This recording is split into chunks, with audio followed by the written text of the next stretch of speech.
প্রত্যেক মাসে 20,000 টাকা দিবি, কিছু বুঝি না আমরা। তাড়াতাড়ি দে ভাই ব্যবসা যে পরিচিতি ভাই পারতাম না ভাই।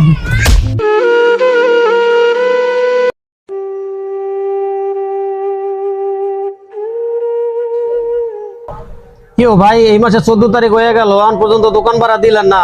গেছে মাসের দাও কইছেন যে দিমু, তাও দিলেন না, কারণটা কি? ভাই ব্যবসাটা মন্দা, ব্যবসাটা একটু কাম কাজ দিয়ে একটা আউক। আপনি আমিও জানি আছে 14 তারিখ, চিন্তা করেন না, দিয়ে দিন।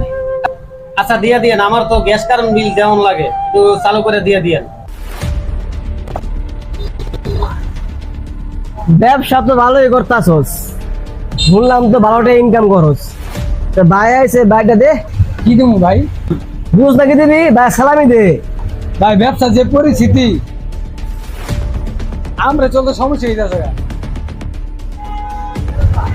দোকান দোকান ভাড়া দিতে পারতেছি না। খারাপ এই বেটা, ব্যবসা পরিস্থিতি আমগো দিকে লাভ আছে, তাড়াতাড়ি দে ভাই ব্যবসা যে পরিস্থিতি ভাই পারতাম না ভাই।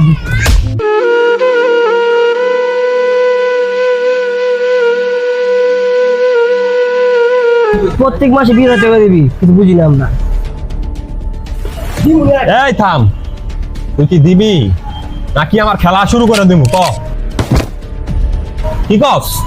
আচ্ছা আচ্ছা ভাই, ঠিক আছে ভাই, দিবুন ভাই, সন্ধ্যার সময় ম্যানেজ করে রেখে দেবুন ভাই। ভাই দিয়ে দেবো ভাই। আমার যেন সন্ধ্যাবেলা নাই তো ওই যে ওরা পাঠাই দিম, ওর কাছে দিয়ে দিবি। এটা কিন্তু লাস্ট ওয়ার্নিং, ঠিক আছে। গেলাম কিন্তু করে দিলাম। ওকে ভাই।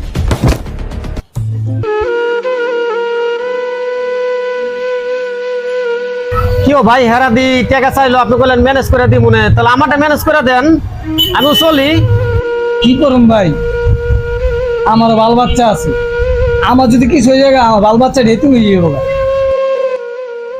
বাংলাদেশের প্রত্যেকটা জেলায় জেলায় এরকম চাঁদাবাজ বেড়েই চলছে।